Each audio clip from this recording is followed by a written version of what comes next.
What's up, family status? I hope everyone having a great morning, great evening, great afternoon. Today we're going to show you how easy it is to make your own onion powder using onions from your garden. So there are 3 different ways to dry your onions out to turn them into powder. The first way is using an oven. The second way is drying them outside using the sun. And the third way is a dehydrator. Today, we're gonna be drying our onions out using an oven. So before we start drying our onions, we're gonna chop them up into nice, thin slices.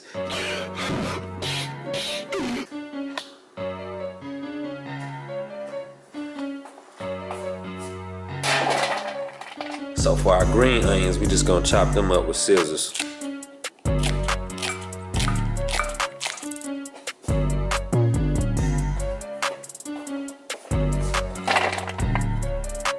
So now that we got our onions chopped up on our baking sheet, now it's time to put them in the oven. So we're gonna dry our onions out at 170 for 6 hours.